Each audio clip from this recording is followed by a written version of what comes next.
नमस्कार, आदाब। Crime petrol Dastak में आप सबका स्वागत है।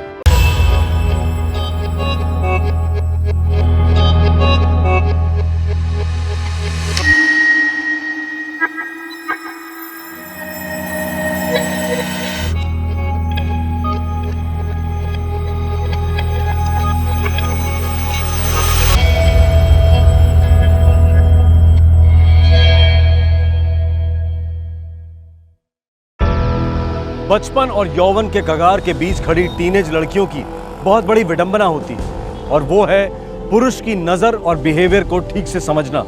स्नेह, दोस्ती और वासना के बीच अंतर भांपने में बहुत कंफ्यूजन होता है, समय लगता है। अब कोल्ड ड्रिंक का ही उदाहरण लीजिए। वैसे एक सिंपल सा ऑफर जान पड़ता है, पर क्या पता मासूमियत के प्याले में वैश्यत का जहर घुला हो, बकरी के रूप में सामने भेड़िया खड़ा हो।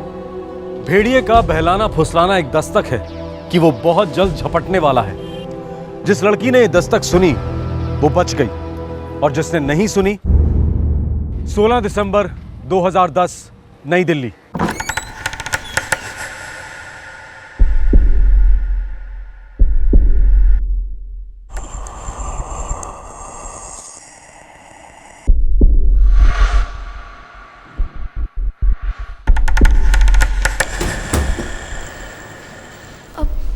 आपने तो कहा था कि अपने मम्मी पापा से मिलवाना है।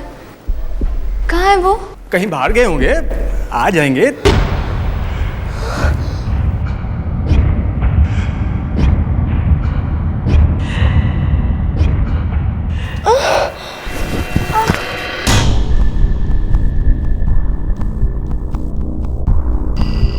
सोलह वर्षीय दिशा को इस बात की भनक तक नहीं थी कि वो इस जाल में खुद चलकर आई थी। नई दिल्ली के उत्तम नगर की रहने वाली दिशा के पिता फौज में हवलदार थे।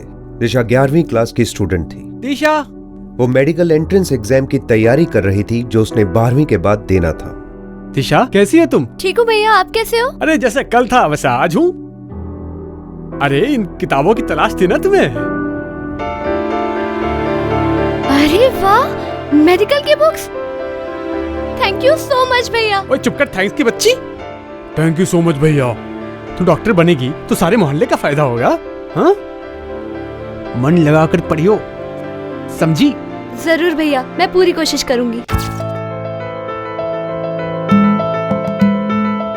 जय दिशा के परिवार से परिचित था। उसका प्रॉपर्टी का बिजनेस था और ऑफिस दिशा के घर के बगल में ही था।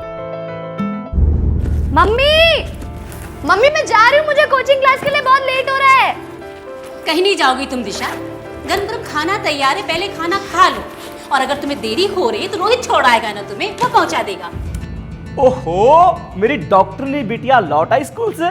पापा, आपसे कितनी बार कहा है मुझे डॉक्टर नहीं मत बुलाया करिए, जब बन जाऊंगी तब करिएगा। अरे पापा, हमारी छोटिया का डॉक्टर ना भी बन पाई ना, कंपाउंडर जरूर बन जाएगी। रियली? हाँ। तो बेट लगाएंगे रोहित भैया? जब मैं डॉक्टर बनूंगी तब आप कंपाउंडर बनेंगे मेरे। डन कर दे? बच्चों 2:45 बज गए, बाकी बहस सफर करते करते कर लेना, ठीक है? दिशा, फौजी की बेटी हो, कहीं लेट नहीं पहुंचते। Yes papa.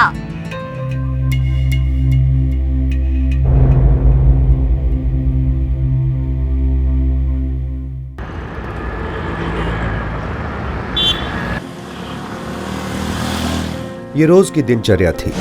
ठीक 3 बजे रोहित दिशा को जनकपुरी में उसके क्लासेस तक ड्रॉप करता था। चल, ठीक 7 बजे पहुंच जाऊंगा तुझे लेने। वो तो आप रोज ही आते हो भैया। हाँ हाँ, फिर भी बता रहा हूँ, अकेले से कहीं मत निकल जाना। वो भैया, मैं बच्ची नहीं हूँ। एग्जैक्टली, इसीलिए बोल रहा हूँ।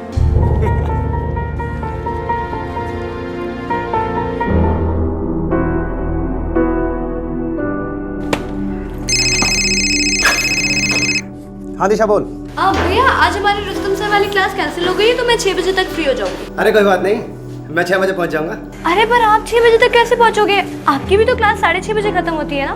अरे बंक मार दूंगा यार, बस तो तैयार रहना, ठीक है? 6 बजे। बिल्कुल नहीं, मैं प्राची और अदिति के साथ आ जाऊंगी। लेकिन मुझे घर पहुंचती फोन जरूर करना, समझी? यस मिस्टर कंपाउंडर, जैसा आपका ऑर्डर। ठीक है भैया, बाय। आज तो वो गया यार, की मेरी बैंड बज गई पूरी तरह से। चलो चलो अब सब घर जाओ वरना बुलावा आ जाएगा घर से। हाँ चल। दिशा, चुपचाप सीधे घर जाना, चाट बैठ खाने रुकना मत, नहीं तो तेरे भैया हमारी क्लास लेंगे। ओए, मेरे भैया कोई हिटलर नहीं है जो क्लास ले लेंगे। अब चलो जाओ, कल मिलते हैं।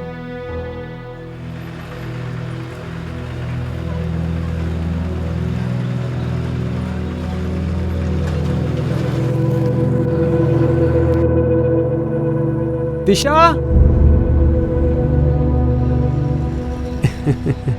कहाँ जा रही हो? घर जा रही थी भैया। रोहित कहाँ है? वो आज मेरी क्लास जल्दी खत्म हो गई थी ना, इसलिए। ओके, चल चल चल चल, आजा, मैं ड्रॉप कर देता हूँ, आजा। अरे नहीं भैया, आप तो इस तरफ जा रहे हैं ना, आपको उल्टा पड़ेगा, मैं चली जाऊंगी। एक चीज होती यू टर्न, सुना तो होगा। पर भैया आप खामखा तकलीफ कर रहे हैं, मैं चली जाऊंगी। रोहित गाड़ी में होता तो तुझे इस तरह अकेले घर जाने देता? नहीं ना? चुपचाप बैठ जाओ। डॉक्टर दिशा बैठो। चल चल, बैठ बैठ बैठ।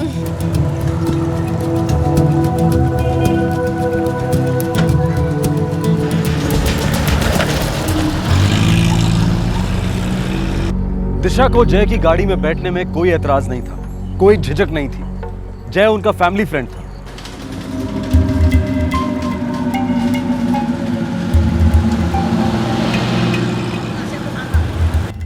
अरे जय भैया, हम अपनी कॉलोनी तो पास कर चुके हैं। जरा मेरे घर आते हैं, फिर ड्रॉप करता हूँ। हाँ? पर क्यों भैया? अरे वो मेरे पेरेंट्स से तुम्हें मिलवाना था। क्यों जय भैया? बस हमारे एरिया के होने वाली डॉक्टर से मिलना चाहते हैं। पर वो क्या है ना, घर में मम्मी पापा रोहित भैया सब मेरा वेट कर रहे होंगे। दिशा 2 मिनट की तो बात है, मम्मी पापा से मिल लेना, फिर वहां से तुरंत यू टर्न समझती हो ना? जय से लगभग रोज मुलाकात होती थी दिशा की, सालों की पहचान थी। जय पर शक करना दिशा का जहन कबूल ही नहीं कर पा रहा था। तू यहीं बैठ दिशा, मैं पापा के दवाइयाँ ले आता हूँ, ठीक है?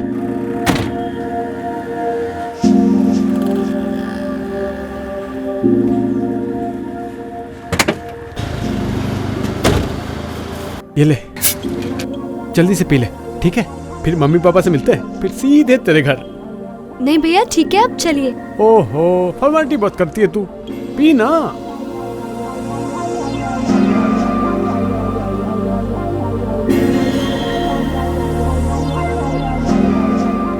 दिशा ने कहा कि उसे प्यास नहीं लगी है, लेकिन फिर भी जय ने उसे कोल्ड ड्रिंक ऑफर की। पर दिशा इस वार्निंग साइन, इस दस्तक को पकड़ नहीं पाई।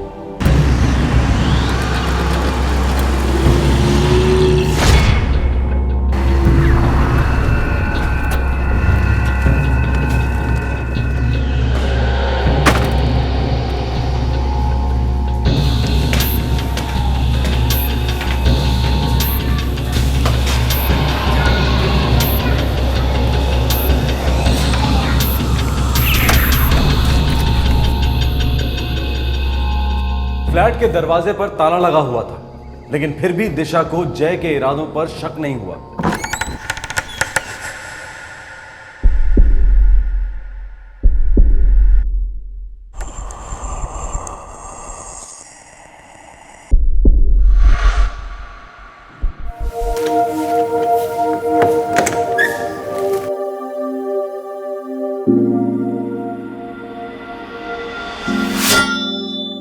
जय भैया, आपने तो कहा था कि अपने मम्मी पापा से मिलवाना है, कहाँ है वो? कहीं बाहर गए होंगे, आ जाएंगे, तू अंदर तो चल। पर आपने तो कहा था कि 2 मिनट में ही हो जाएगा। बस 2 मिनट में ही हो जाएगा जाने मन। ये क्या बकवास?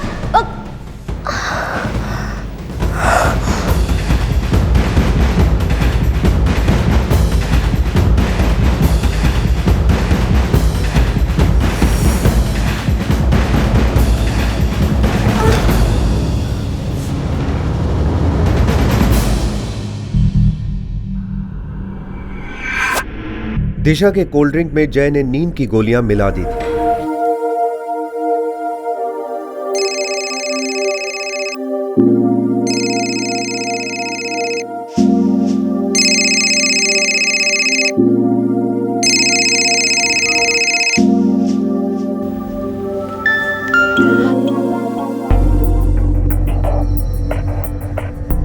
आपके द्वारा डायल किया गया नंबर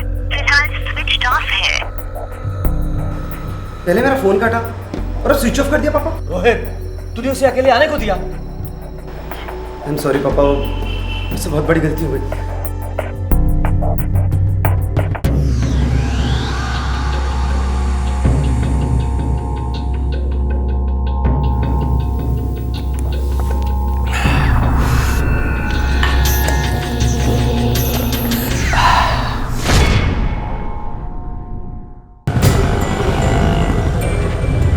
उसने कहा था अपनी फ्रेंड प्राची और अदिति के साथ लौट रही है।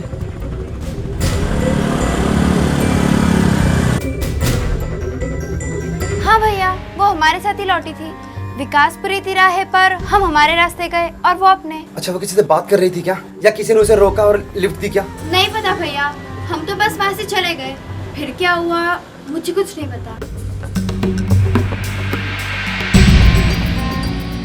जनकपुरी, विकासपुरी, उत्तम नगर, इन इलाकों का चप्पा चप्पा छान मारा गया। रोहित और दिशा के पिता ने कोई कसर नहीं छोड़ी।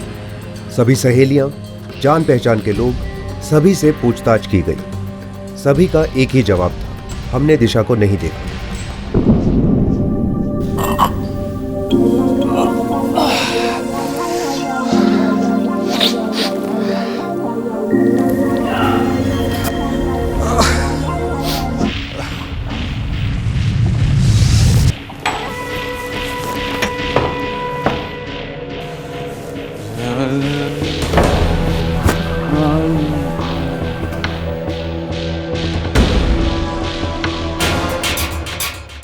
हताश और बेहद परेशान दिशा के पिता और भाई रोहित ने कानून के दरवाजे पर दस्तक दी।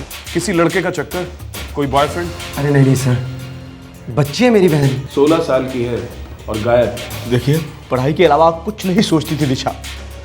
कुछ गलत जरूर हुआ है उसके साथ इंस्पेक्टर साहब। लास्ट टाइम कब बात हुई? शाम 5 बजे उसने अपनी क्लास से फोन किया था, लेकिन जब आने में बहुत लेट हो गया तो मैंने कोशिश की उसको फोन करने की, लेकिन पहले उसका फोन काटा गया सर और बाद में वो हो गया।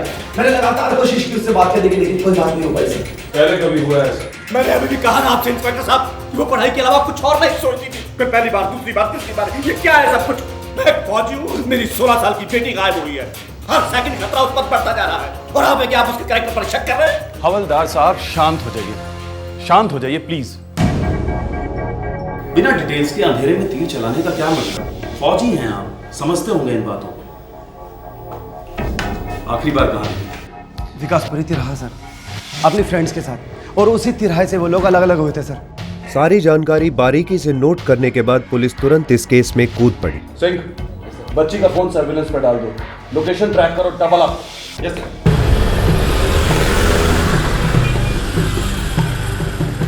पुलिस ने पहले कोचिंग इंस्टीट्यूट के मालिक से पूछताछ की। ओह नो, दिशा का कोचिंग क्लास के किसी भी लड़के के साथ कोई चक्कर हो ही नहीं सकता। It's not possible. उसे तो डॉक्टर बनने के अलावा कुछ सोचता ही नहीं था। पुलिस दिशा की सहेलियों को लेकर तुरंत विकासपुरी तिराहे पहुंची। सर, इस पॉइंट के बाद वो उस तरफ गई और हम इस तरफ। रोहित, अगर तुम कभी उसे कोचिंग इंस्टीट्यूट से पिकअप नहीं कर पाते थे तो इंस्टीट्यूट से घर कैसे वापस आती थी? डीटीसी की बस से सर। हाँ सर, इस स्कूल से भी डीटीसी की बस से ही घर आती थी।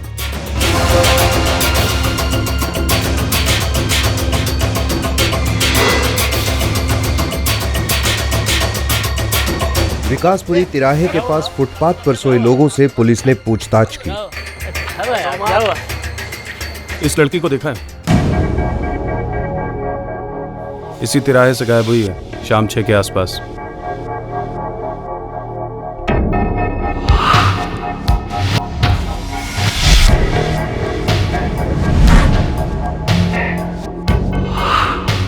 हाँ साहब, देखा है। ये एक सफेद मारुति वैन वाले से बात कर रही थी। गाड़ी का नंबर? इतना नहीं याद है साहब। आदमी की शक्ल? ठीक से याद नहीं साहब। जितना ठीक से याद है उतना बताओ, जल्दी बताओ। ऐसा जवान था, हट्टा कट्टा था। अपनी मर्जी से गई या वो जबरदस्ती लेके गया? अरे साहब, कोई जबरदस्ती लेके जाता तो क्या हम चुपचाप ऐसे बैठे रहते? देखा, खुद बात कर रही थी, अपनी मर्जी से गाड़ी में बैठी। मतलब गाड़ी किसी जानने वाली की ही है। अब बोलिए, कोई जान पहचान वाला है? सफेद मारुति वैन वाला। सर, लड़की का सेलफोन लास्ट द्वारका इलाके में एक्टिवेट था सर। उसके बाद से उसका फोन स्विच ऑफ है सर।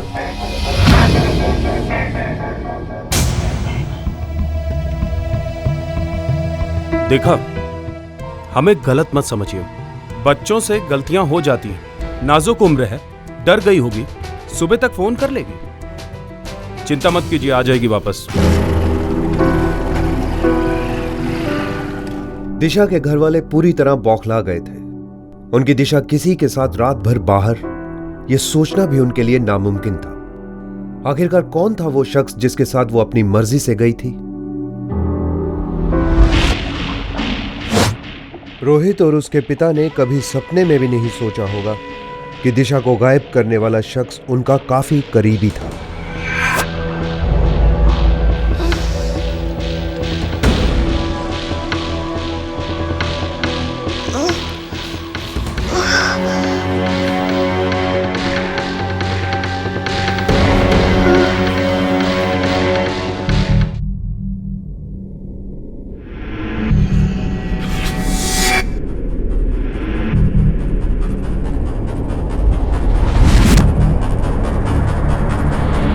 बस 2 मिनट में ही हो जाएगा जाने मन।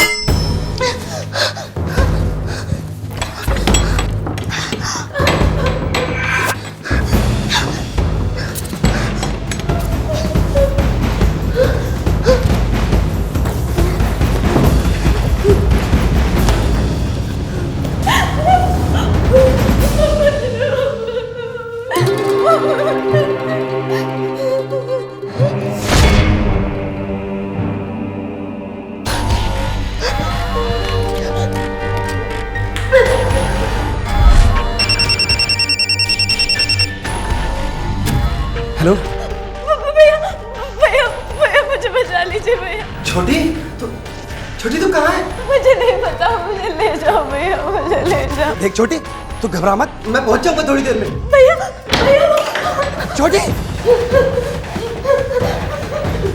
बेटा तू कहाँ है? छोटी दिशा। सूरज निकल आया, पर अंधेरा ज्यों का त्यों था। दिशा की कोई खबर नहीं थी, एक सुराग तक नहीं, कुछ नहीं। आपके द्वारा डायल किया गया नंबर फिलहाल स्विच्ड ऑफ है। सर, वो सेल नंबर द्वारका इलाके का ही था। क्या हुआ सिंह साहब?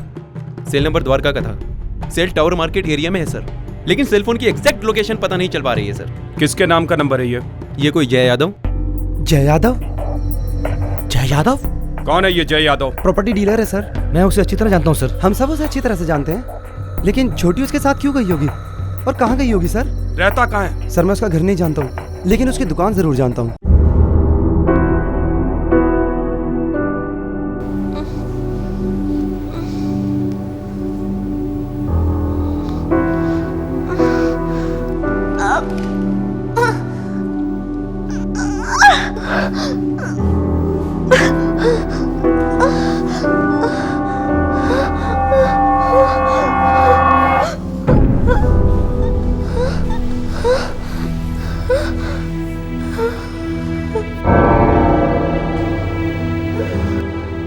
तालों को घूरने से ये खुल नहीं जाएंगे जानमान। हाँ, अगर प्यार से देखोगी तो शायद खुल जाए। आपको जो भी करना था आपने कर लिया, सब करता।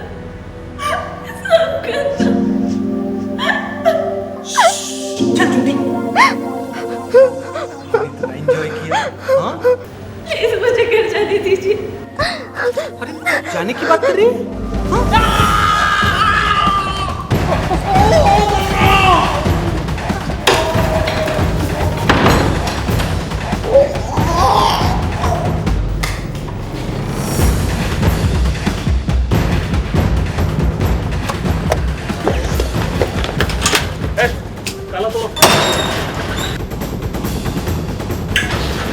हर कोने की तलाशी लो।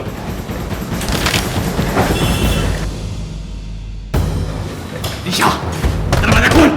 दिशा, दरवाजा खोल।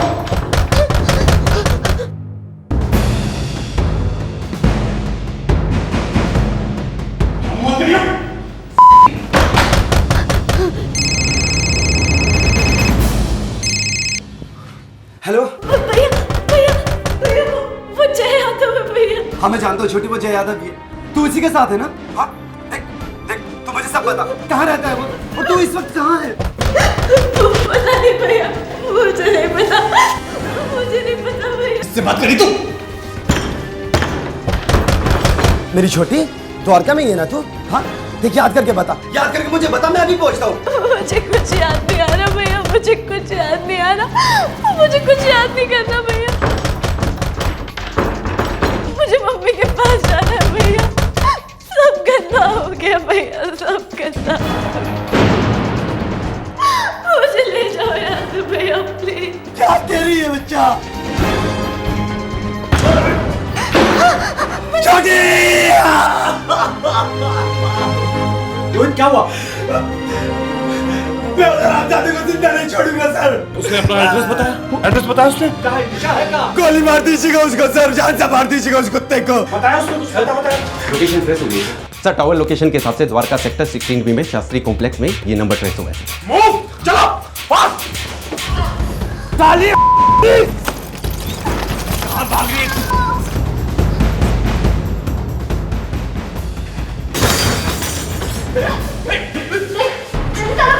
ड्रामा मत कर, पीछे रख।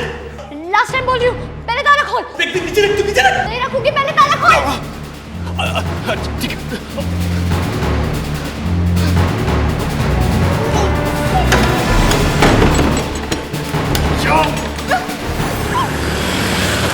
पुलिस तुरंत दिशा के भाई और पिता के साथ द्वारका सेक्टर 16B के शास्त्री कॉम्प्लेक्स के लिए रवाना हुई। सर, इस बिल्डिंग के वॉचमैन ने बताया कि रात एक आदमी आया था मारुति वैन में और उसके साथ एक लड़की थी और वो इसी बिल्डिंग के 1353 नंबर रूम में रहते हैं। जी सर।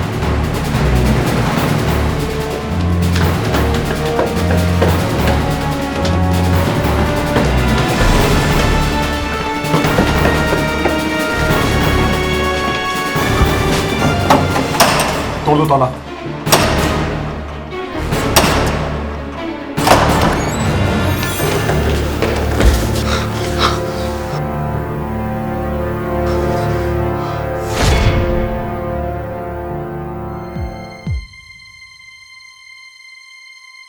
दिशा, दिशा, दिशा, दिशा। ओहो, मेरी डॉक्टरली बिटिया लौट आई स्कूल से। पापा, आपसे कितनी बार मैं मुझे डॉक्टर नहीं बुलाया है, चाहे पहचान नहीं करते हैं। देख छोटी, देख भैया है। ठीक 7 बजे पहुंच जाऊंगा तो चलेंगे, अकेले कहीं मत निकल जाना। मैं तुझसे कुछ कभी नहीं मांगूंगा, तू उठ जा।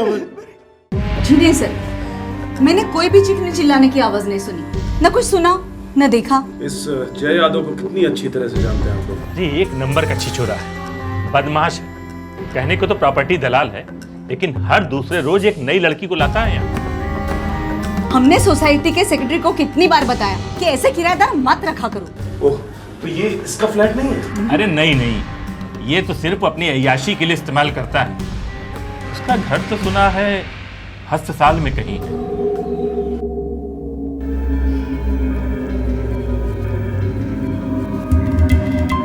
मामा, इस भयानक और क्रूर बलात्कार और हत्याकांड के बाद भी जय यादव बड़े ही नॉर्मल तरीके से अपने घर गया, अपने माता पिता से मिला, मानो कुछ हुआ ही ना हो।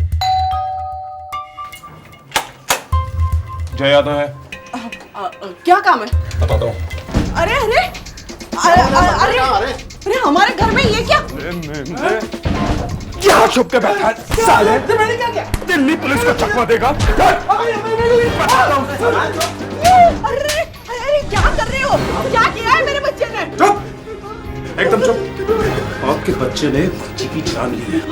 मारूं नहीं तो क्या करूं? पूजा करूं? आरती उतारूं इसके? बताओ सर, हमारा अफेयर था सर, हम तो सिर्फ एंजॉय कर रहे थे। जय यादव ने पुलिस से एक भद्दा और घटिया झूठ बोलने की कोशिश की। उसका कहना था कि दिशा बेहद बदचलन थी और उसने खुद फोन करके मिलने का प्लान बनाया था। बोल सच, एक बार भी और झूठ बोला ना तो बस, फिर तो बोलेगा ही नहीं। सच सच बोल। बोल क्या किया बच्चे के साथ? बोल, मारा क्यों उसको? ड्रामा कर लेते सर, मैंने बोला था उसको मैं घर छोड़ दूंगा, लेकिन नहीं, हीरोइन बन रही थी सर, मेरा मोबाइल छीन लिया, भाई को फोन कर दिया सर। खून से लथपथ चाकू, दिशा का बैग, दिशा का सेल फोन, सभी उस फ्लैट से बरामद हुए। जय के खिलाफ चार्जशीट में इन सभी चीजों की एक अहम भूमिका बनी। पोस्टमार्टम रिपोर्ट ने पुष्टिकरण किया कि जय यादव ने दिशा के साथ बलात्कार किया था।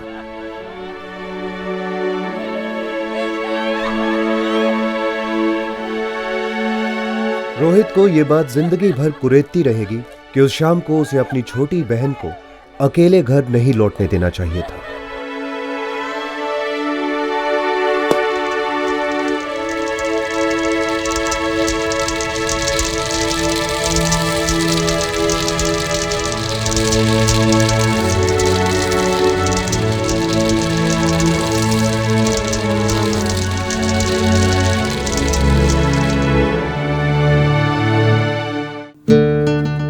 दिशा सिर्फ 16 साल की थी, एक होनहार स्टूडेंट जो डॉक्टर बनना चाहती थी।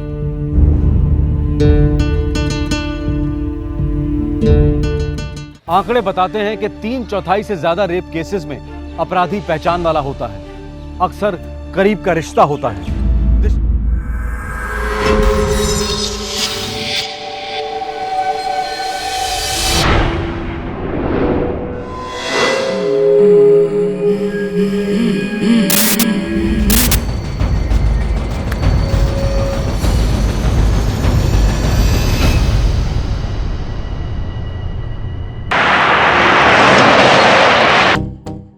पैसा सबको प्यारा है, जिसके पास है वो और चाहता है, जिसके पास नहीं है वो बहुत ज्यादा चाहता है।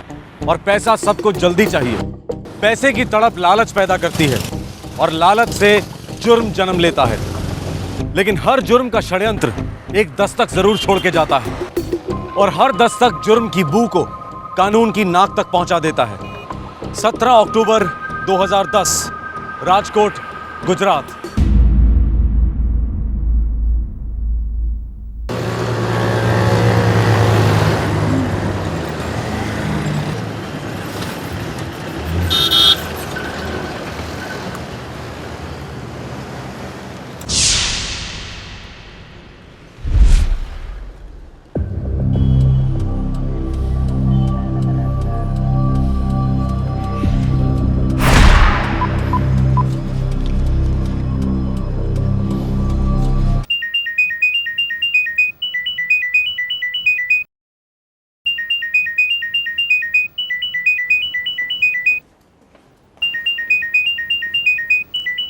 अरे संदीप नो છે।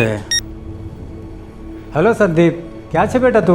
बापूजी मैं प्रभु काका के घर जा रहा हूँ। अरे अचानक से? अचानक नहीं बापूजी, थोड़ा काम है। अरे लेकिन बोल के तो जाना चाहिए था, हम अचानक निकली गयो तू। सॉरी बापूजी, थोड़ी अर्जेंट बात थी ना, એટલે वो जल्दी जल्दी मैं निकल गया तो बताना ही भूल गया। अच्छा बापूजी, गीता से कहना कि मैं कल सुबह ही वापस लौटूंगा। बेटा गाड़ी में तुम अकेले हो या तुम्हारे साथ और कोई है?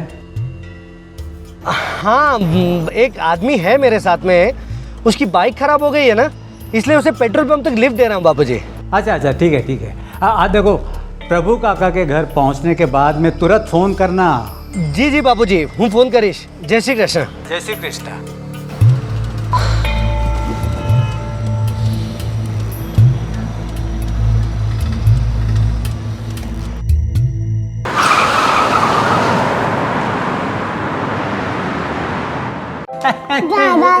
दादाजी कौन बोल रहे हो जी? पापा नहीं आ रहे हैं। हाँ बेटा, पापा है ना, कल सुबह आने वाले हैं। दादाजी हाँ? पापा मेरे लिए बैट बॉल लाएंगे। हाँ, कल सुबह वो बैट बॉल लेके आएंगे तुम्हारे लिए। पा देखो।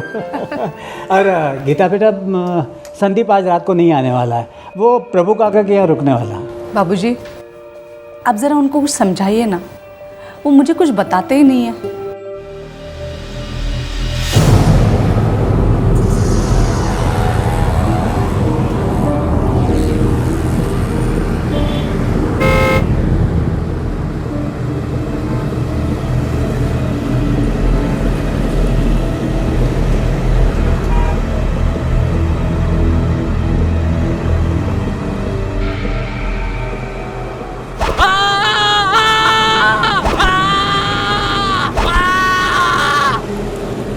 अपने पिता से फोन पर बात करने के ठीक आधे घंटे के बाद संदीप पारेख का मर्डर हुआ।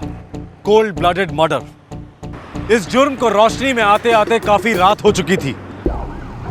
राजकोट पुलिस देर रात को अपनी रेगुलर पेट्रोलिंग कर रही थी। तभी उन्हें एक कार हाईवे के किनारे संदिग्ध हालत में दिखाई दी।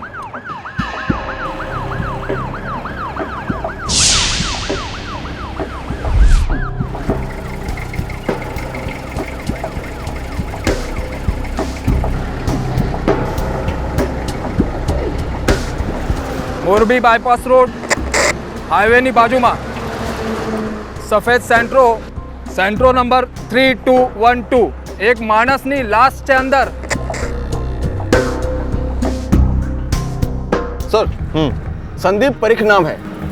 पता नीलकंठ सोसाइटी भक्ति नगर। फैमिली को इन्फॉर्म करो। जी सर। सर बॉडी के पास मोबाइल भी नहीं है। कार में झड़प के निशान है और खून का हथियार कार में ही है। सर ये रहा हथियार।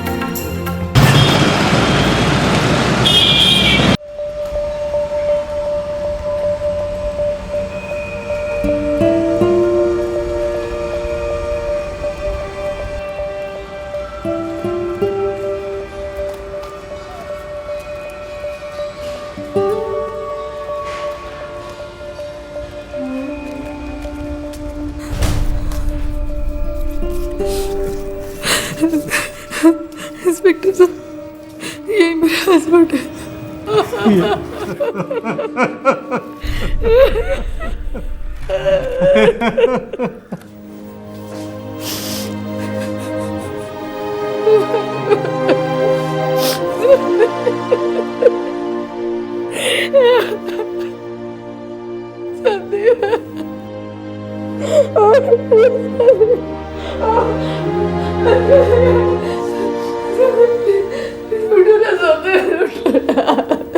मोरबी बाईपास रोड पर हमें बॉडी मिली है।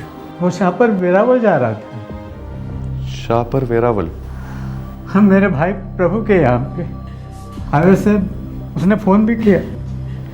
कितने बजे की बात होगी सर? ये शाम के 6-6:30 बजे की बात है। हाईवे पर कहाँ से फ़ोन किया था? गोंडल बाईपास रोड से।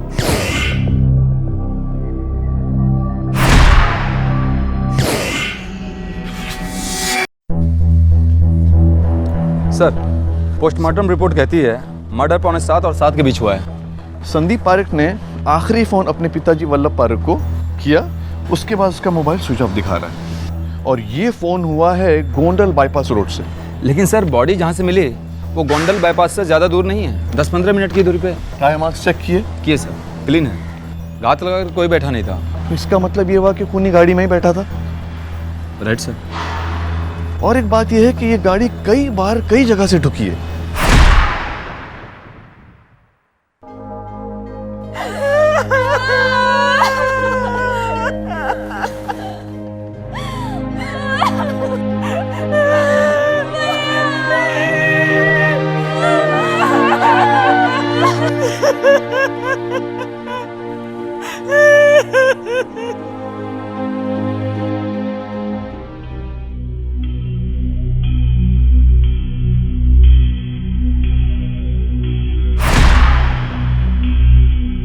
और मैंने पूछा भी ये दरवाज़ा बंद करने की आवाज़ कैसी? गाड़ी में दूसरा कोई है? तो फिर क्या कहा संदीप ने? उसने कहा कि किसी की मोटरसाइकिल ख़राब हो गई है तो उस आदमी को लिफ्ट दे रहा है। कहाँ तक लिफ्ट देने वाला था वो? ये पेट्रोल पंप तक। इस गाड़ी का इससे पहले कभी एक्सीडेंट हुआ है? एक बार नहीं, 2 बार हुआ।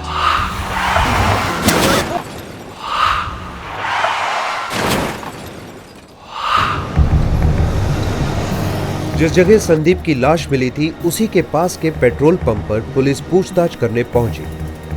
इधर कोई बाइक वाला आया था इधर? बाइक वाला तो कोई नहीं आया था सर। अच्छा, कोई डब्बे या बोतल में पेट्रोल लेकर गया हो? नहीं सर। सच कह रहा है? हाँ सर।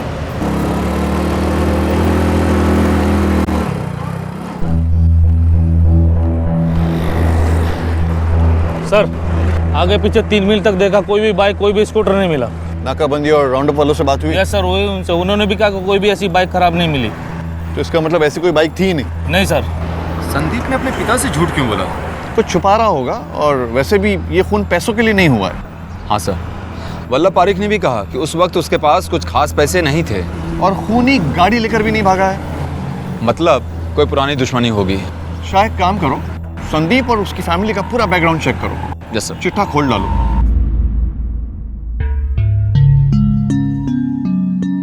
काका, पता नहीं कैसे कहूँ, आप संदीप भाई का अंतिम संस्कार करके अभी आई हैं, फिर भी मुझे कहना पड़ेगा क्योंकि रकम छोटी नहीं है काका। 90,000। प्रकाश, गलत मत समझिए काका, संदीप भाई के जाने का दुख मुझको भी है, लेकिन मेरी हालत भी काफ़ी ख़राब है काका। संदीप भाई ने कहा था कि हफ्ते भर में रिटर्न करेगा, लिख कर भी दिया था काका।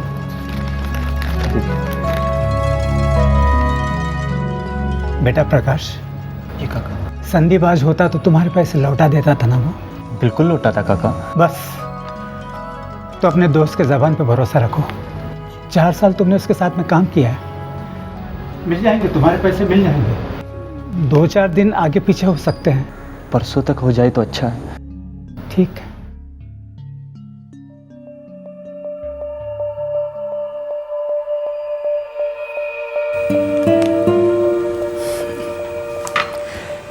धंधे में कोई किसी का नहीं होता। एक तो मैं अपना इकलौता बेटा खो चुका हूँ और उसी के दोस्त लेनदार बनकर मेरे सामने आ जाते हैं। बाबूजी, संदीप के कबर्ड से मुझे कुछ मिला। क्या बेटा? संदीप ने एक बड़ी इंश्योरेंस की पॉलिसी निकलवाई थी। हाँ? अगर हम उसे क्लेम करेंगे तो सबका कर्जा उतार सकेंगे। सर, संदीप की डीलरशिप थी। क्या बिजनेस था उसका? पान मसाला, टॉफ़ी वॉफ़ी। काफ़ी मंदा चल रहा था। पिछले 3 साल से 2-1 बार दिवालिया होने तक बात आई थी। अरे ये सारे पॉलिसीज मिलाकर 1.5 करोड़ के आसपास की रकम बनती है। और इसमें से कुछ पे डेट्स देखिए बाबूजी, कुछ सिर्फ 2-3 महीने पहले निकाली गई हैं। इसके बारे में उसने तुम्हें कभी बताया नहीं? नहीं बाबूजी। संदीप के पिता वल्लभ भाई गोंडल को बिलोंग करते हैं। 20 साल से फैमिली राजकोट में सेटल्ड है। क्या बिजनेस करते थे? प्रॉपर्टी, लेकिन पिछले 10 साल से हालत खराब है। शायद अब धंधा बहुत अच्छा है, बहुत बुरा चलता है तो दुश्मनियां बनती हैं, और ये दुश्मन अक्सर अपनों में ही होते हैं। बापूजी, मैं प्रभु काका के घर जा रहा हूँ। उस दिन शाम को संदीप का फोन आया था, बोला था कि वो आ रहा है। रिश्तेदारी आपकी उनकी? मैं सगा काका हूँ उसका। इसके अलावा आपका उसका और एक रिश्ता है, पैसे का लेन देन चलता था। वो तो हमारी पूरी बिरादरी में चलता है। उस शाम संदीप आपके पास किस लिए आ रहा था? बोला बिजनेस के बारे में कुछ बात करनी। मैंने कहा था बेटा। 2 साल हो गए हमारी शादी को हुए। मेरे संदीप भैया बहुत अच्छे आदमी थे सर। संदीप भैया ने तो कभी किसी का कुछ नहीं बिगाड़ा। पता नहीं क्या मिला उन्हें मारकर। भगवान का आदमी था मेरा भाई। जितना अच्छा भाई, उतना अच्छा बेटा, उतना अच्छा बाप था। इतने अच्छे आदमी का कोई मर्डर क्यों करेगा? कोई पुरानी दुश्मनी? दुश्मनी का तो कोई चांस ही नहीं है सर। संदीप भाई तो हम बहनों के साथ भी कभी लड़ते नहीं थे, किसी के साथ ऊंची आवाज में बात तक नहीं करते थे। मैं उनके अंडर काम करता था सर, कई साल किया। काम क्यों छोड़ा? ऑफर अच्छा मिला साहब, तनख्वाह भी ज़्यादा थी। संदीप भाई खुद बोले, मैं इतना ऑफर नहीं कर सकता, तू जा, सोच मत, दोस्ती वैसी ही रहेगी। मतलब दोस्ती गहरी थी? बिल्कुल सर। तो फिर तो वो आपके साथ प्राइवेट बातें भी शेयर करते होंगे? संदीप भाई ने कभी मुझे कुछ नहीं बोला, बहुत भले इंसान थे, कभी किसी के साथ कोई बैर नहीं। बस धंधा थोड़ा डाउन था तो परेशान रहते थे। पुलिस ने संदीप के हर रिश्तेदार, हर दोस्त, हर एम्प्लॉय से पूछताछ की और सभी का यह कहना था कि संदीप की किसी से कोई दुश्मनी नहीं थी। पुलिस को इन सभी में से किसी पर शक भी नहीं हो रहा था। फिर किसने किया था संदीप का खून और क्यों? देखिए, इंश्योरेंस के क्लेम के पेपर तो सारे सही हैं, वेरिफिकेशन भी हो चुकी है, पर एक अड़चन है। अब क्या है ऑफिसर? देखिए मिस्टर संदीप पारिक ने 7 अलग अलग कंपनियों से जीवन बीमा कराया है। तो अड़चन है, और अड़चन ये है मैम कि हमारी कंपनी को नहीं पता है कि उन्होंने दूसरी कंपनी से भी इंश्योरेंस लिया हुआ है। आपकी कंपनी को इससे क्या मतलब है? आपका प्रीमियम तो बराबर भरता था वो, और दूसरे कंपनी से लेता भी है तो इसमें कोई गुनाह नहीं है। ऐसा कहीं लिखा है क्या? दरअसल ऐसा लिखा है सर। देखिए सर, हमारी कंपनी के कुछ रूल्स हैं, कुछ क्लॉजेस हैं। आपको दूसरी कंपनी की जो पॉलिसीज होती हैं वो डिक्लेयर करनी पड़ती हैं, और अगर ऐसा नहीं होता है तो वायोलेशन है। मिस्टर ठक्कर, मेरे पति की बेवक्त मौत हुई है। हमारी सालों की मेहनत की कमाई मेरे पति ने आपकी कंपनी को प्रीमियम के तौर पे दी है। वो पैसे हमें क्यों नहीं मिल सकते? वो हमारे बनते हैं, हमारे हैं, हमारा हक है वो। देखिए, मैं हकों की नहीं, कानून की बात कर रहा हूँ मिसेस पारिक। और आपके पति ने जो किया है उसे फ्रॉड भी कहा जा सकता है। ए चुप सर, लेकिन एक शब्द भी बोलो मत। मैं अब तुम्हें और तुम्हारी कंपनी को कोर्ट ले जाऊंगा। देखिए वल्लभ भाई, जब भी कोई जीवन बीमा पॉलिसी निकालते हैं ना, तो वो कंपनी दूसरी कंपनीज की पॉलिसीज के बारे में मालूमात चाहती हैं। अरे तो होते नहीं क्या किसी के पास 2-4 कंपनी की पॉलिसियाँ? होती क्यों नहीं है, मेरी खुद की 3 है। फिर देखिए, मैंने हर कंपनी को डिक्लेयर किया है क्योंकि ये रूल है, और संदीप ने डिक्लेयर नहीं किया था। अरे तो डिक्लेयर नहीं करने से क्या होता है? साथ की साथ कंपनियां कोर्ट में उतरेंगी, बोलेगी कि देखिए जी, रूल्स को तोड़ा गया है, हम पैसा नहीं देंगे। और सच कहूँ तो ये उनका हक बनता है। और हमारा कोई हक नहीं बनता। 1.5 करोड़ का सवाल है, हम कोर्ट में लड़ेंगे। 1.5 करोड़ की जीवन बीमा पॉलिसीज 7 अलग अलग कंपनी से खरीदी गई। उनमें से कुछ मौत के 2 महीने पहले खरीदी गई, और अब ये 1.5 करोड़ रुपए संदीप की पत्नी और पिता को नहीं मिलने वाले थे। संदीप की सिर्फ एक गलती के कारण। उसने सारी पॉलिसीज डिक्लेयर नहीं की थी, पर फिर भी उसका मर्डर क्यों हुआ? क्या उन पॉलिसीज का उसकी हत्या से कोई संबंध था? संदीप परीक मर्डर केस की इन्वेस्टिगेशन को 3 महीने हो चुके थे, पर अब तक पुलिस को कोई सुराग नहीं मिला था। आखिरकार इस केस को अनडिटेक्टेड करार दिया गया और केस की फाइल क्राइम ब्रांच के टेबल पर आ पहुंची। खून अक्टूबर 2010 में हुआ था, और अब जनवरी 2011 में यह केस क्राइम ब्रांच के पास आया। किसी भी केस का क्राइम ब्रांच के पास आना मतलब उस केस के हल होने के चांसेस बढ़ जाते हैं, उम्मीद जग जाती है। दूसरी तरफ संदीप के पिता वल्लभ भाई उम्मीद ना हारने की पूरी कोशिश में थे। इंश्योरेंस कंपनीज के साथ अदालत में घमासान युद्ध शुरू हो चुका था।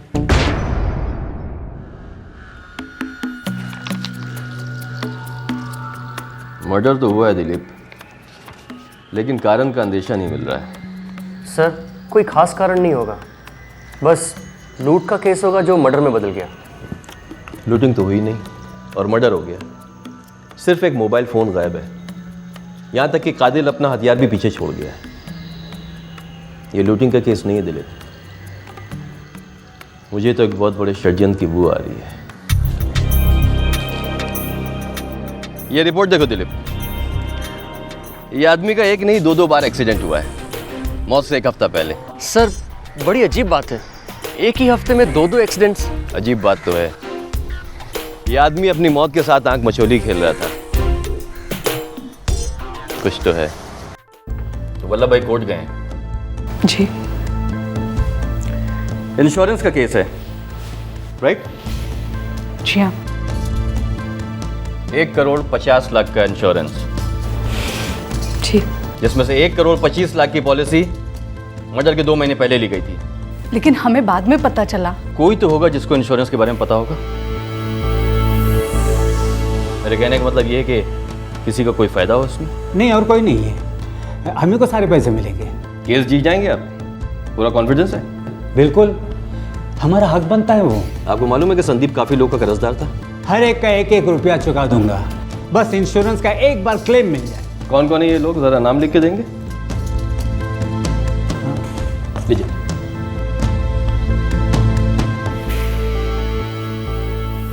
संदीप के मर्डर के पीछे एक सोची समझी साजिश की बू नजर आ रही थी।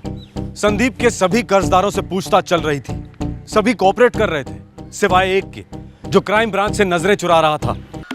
सर, मैंने उस बंदे प्रकाश गाला को 2 बार फ़ोन किया, आदमी भी भेजा उसके यहाँ, पर उसने ना तो कोई रिप्लाई दिया और ना ही थाने पर आया। सर, संदीप ने प्रकाश गाला को यह खुद लिखित में दिया था। आज 9 अक्टूबर 2010 को मैंने प्रकाश गाला से 90,000 रुपये कैश उधार लिए हैं। 1 हफ्ते में यानी कि 16 अक्टूबर तक मैं ये पैसे प्रकाश गाला को लौटा दूंगा। अगर इस दौरान मुझे कुछ भी होता है तो प्रकाश गाला ये रकम मेरे पिता वल्लभ पारिक से बरामद कर सकते हैं। अगर इस दौरान मुझे कुछ होता है, संदीप ने ऐसा क्यों लिखा? सर, मुझे तो ये कोई जाल लगता है। जाल है और ये चिट्ठी भी जाली है।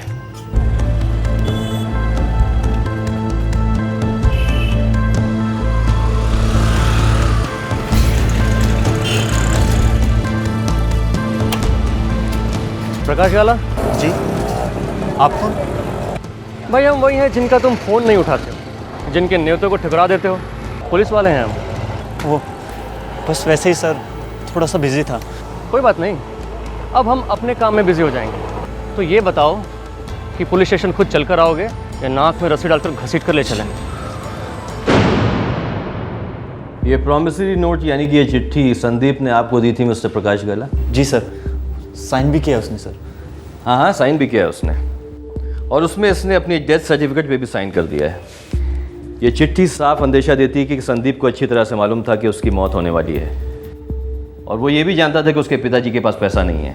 फिर उसने किस कॉन्फिडेंस के साथ इसमें यह लिख दिया कि आपके 90,000 रुपये उसके पिताजी चुकाएंगे, वो भी 1 हफ्ते में।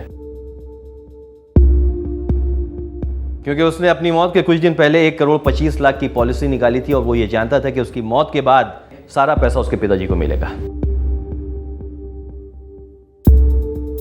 अब मैं ये सभी से जानना चाहता हूं कि किसकी ये मिली भगत है, किस किस को इस इंश्योरेंस के बारे में मालूम था, किसने मर्डर किया है संदीप का। ये तो अच्छा होगा कि अगर आप सच सच हमें जल्द से जल्द बता दें, वरना अगर मैं अपने हिसाब से सच उगलवाऊंगा तो किसी को भी अच्छा नहीं लगेगा। संदीप मेरा इकलौता बेटा था और आप मुझे पे शक कर रहे हैं? वल्लभ भाई, पैसा एक ऐसी चीज है जो बड़े बड़े रिश्तों को इस तरह निकल जाता है, इस तरह। शक तो मुझे सब पर है। दिलीप, इन दोनों के फोन रिकॉर्ड चेक करो। इन दोनों ने आपस में कब कब कहां और कितनी बार बातें की। Yes sir. फिलहाल तुम मिस्टर प्रकाश गाला को कस्टडी में ले लो।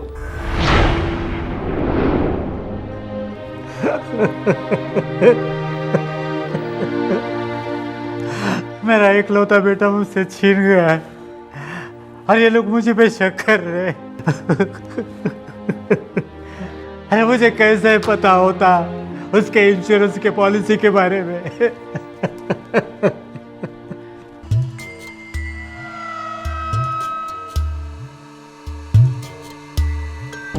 बहुत जल्दी मोबाइल कंपनी से सारे मोबाइल फोन रिकॉर्ड सामने आए, और सामने आया संदीप के कत्ल का कारण, जो बिल्कुल शॉकिंग था, जिस पर विश्वास करना मुश्किल हो।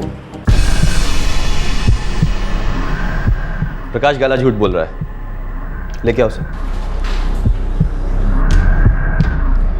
17 अक्टूबर की शाम को तुम्हारे सेल फोन का लोकेशन था गोंडल बाईपास, वक्त 6:30 बजे। उसी शाम को संदीप अपने प्रभु काका को मिलने निकला था, गोंडल बाईपास होते हुए।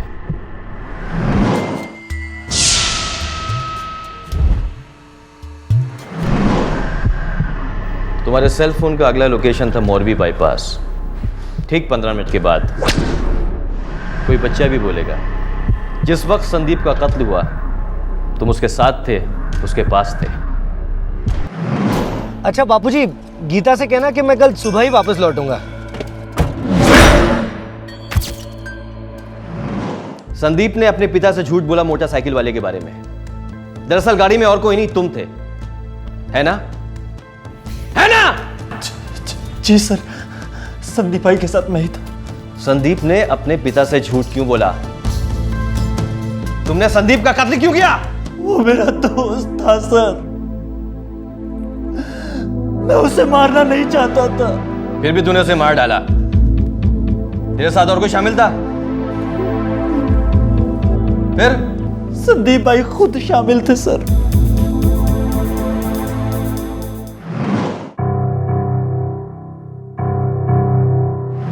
संदीप भाई खुद को मरवाना चाहते थे सर। वो अपनी फैमिली को सड़क पर नहीं देखना चाहते थे सर। अगर खुदकुशी करते तो इंश्योरेंस के पैसे नहीं मिलते उन्हें, इसीलिए एक्सीडेंट की कोशिश की उन्होंने। कई बार एक्सीडेंट के ट्राई किए पर नाकामयाब रहे।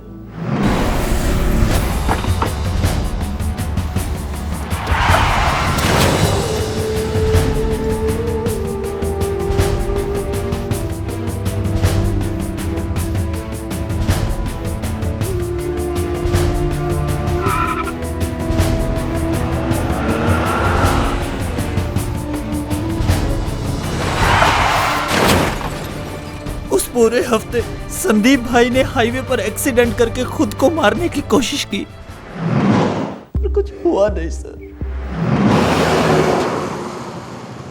सब कुछ खत्म हो गया यार। इतना कर्जा चढ़ा है कि उतारना नामुमकिन है। ऐसे में धंधा क्या करूंगा यार। संदीप भाई बस क्या, आपने इससे बुरा टाइम देखा है, चल जाएगा ये टाइम। बस आप दिल लगाकर धंधा कीजिए, आप में है वो ताकत संदीप भाई। नहीं प्रकाश, ये दलदल से बाहर निकलना नामुमकिन है। बस एक ही बात की चिंता हमेशा लगी रहती है कि मैं गीता और आदित्य के लिए कुछ बना नहीं पाया। मैं पूरी तरह से फेल हो गया यार, पूरी तरह से फेल हो गया।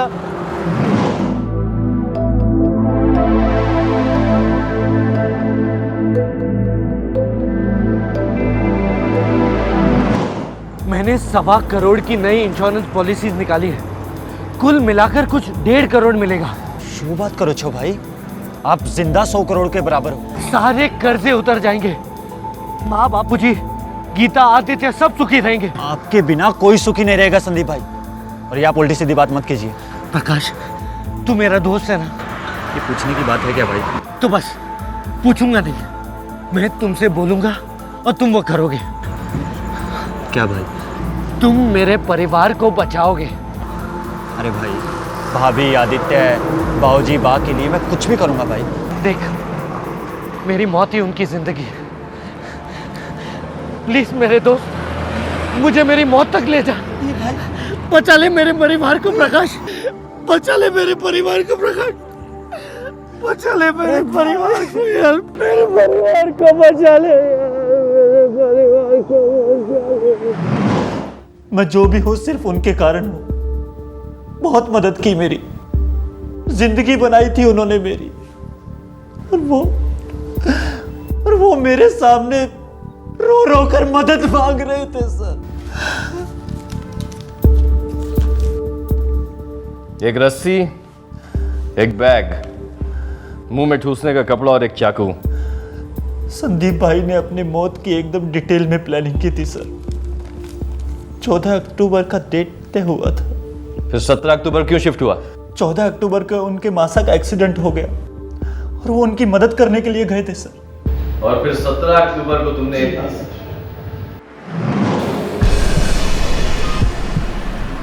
सोच मत, निकाल चाकू और शुरू हो जा। नहीं भाई, मुझसे नहीं होगा ये सब।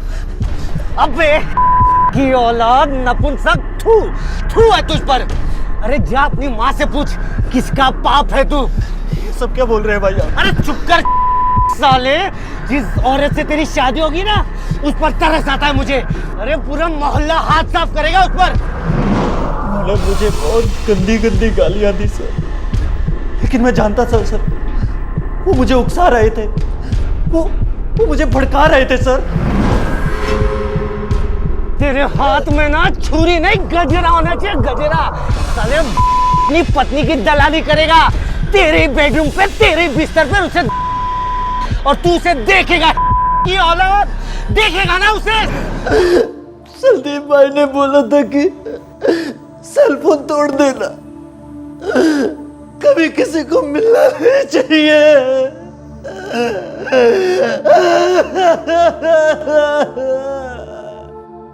प्रकाश गाला से बरामद हुई दोनों चिट्ठियों को हैंडराइटिंग टेस्टिंग के लिए भेजा गया है।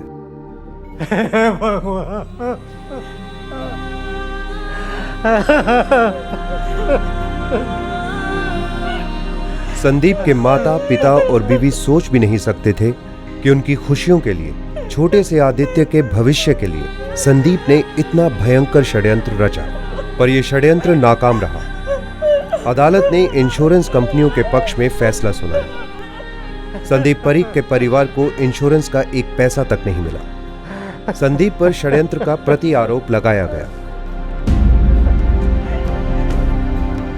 जीवन बीमा कंपनियों को धोखा देने के षड्यंत्र में अपने दोस्त की मदद करने निकले प्रकाश गाला के जीवन पर अब सवालिया निशान है। आखिरकार उसने हत्या की है, जिसके लिए उसे उम्र कैद हो सकती है। प्रकाश गाला को होने वाले जुर्म की दस्तक मिली थी जब संदीप ने उसके सामने एक वाहियात और खतरनाक प्रस्ताव रखा था। अगर वो उसी वक्त इस दस्तक को सीरियसली लेता और वल्लभ भाई या पुलिस को बताता तो ये जुर्म होता ही नहीं। पर दस्तक सुनने की बजाय प्रकाश गाला खुद मुजरिम बन गया, और वो भी हत्या जैसे संगीन जुर्म का। फिर मिलेंगे। जय हिंद। इस तरह के और भी एपिसोड देखने के लिए हमारे चैनल को सब्सक्राइब करें और बेल आइकन दबाना ना भूलें।